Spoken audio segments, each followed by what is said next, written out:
two vast casino resorts under construction on Singapore's waterfront.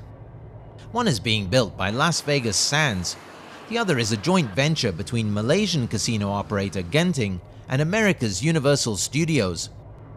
They're part of the government's plan to boost tourism, but right now they're only boosting the construction industry. Tourist arrivals have been sliding for months, hitting the country's retail sector hard. The business has been dropped for about 30 to 40%. All right, and the worst is yet to come. It's not an overly pessimistic assessment, with Singapore's economy predicted to shrink by between 2 and 5% this year. Singapore's exports plunged some 20% year-on-year in December, and almost one-third of the cranes at what's one of the world's busiest ports are sitting idle. Exports of goods and services are more than double the size of Singapore's domestic economy. But in recent years, the government has tried hard to broaden the country's economic base away from its traditional reliance on electronics manufacturing. Singapore has done a lot of restructuring, taking advantage of each crisis to reposition ourselves for the long-term future. So the Asian crisis, the previous downturns in 2001 and the Asian downturn in 2003 due to SARS, we use all those opportunities to build capability. We also upgrade our existing industries. Singapore has become a hub for financial services. In manufacturing, it has moved into higher-end electronics and R&D, and virtually from scratch this decade, it has also successfully developed biomedical and pharmaceutical industries. We will mitigate these shocks with this diversification. We have many new initiatives coming on stream in the next 1 to 2 years that will continue to help us. So the long term is still fine for Singapore. It's just this short-term shock.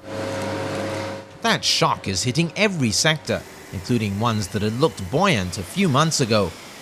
Singapore has no oil of its own, but it's one of the world's busiest petroleum refining hubs and the leading producer of drilling platforms.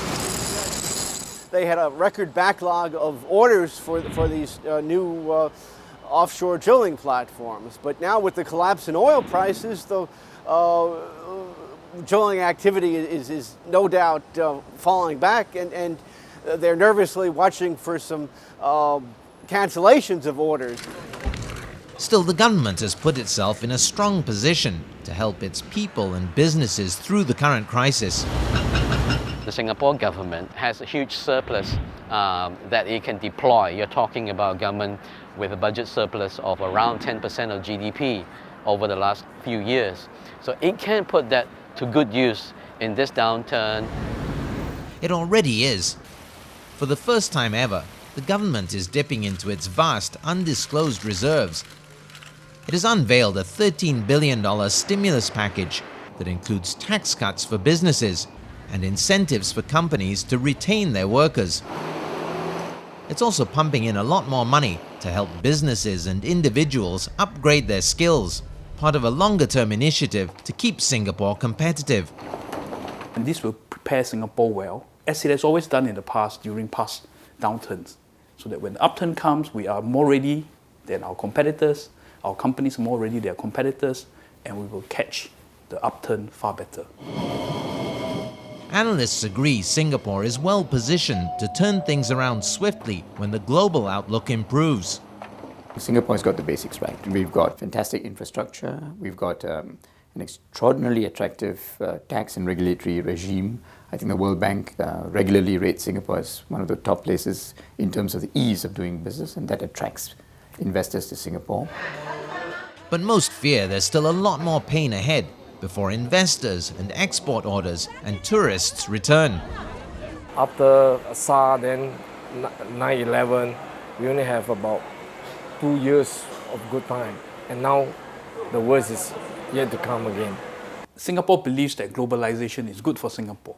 So we do our very best to be plugged into the global economy, which means when the global economy suffers, we suffer along. A reality Singapore couldn't hope to escape, no matter how much effort the government put in to diversifying the tiny island state's economy.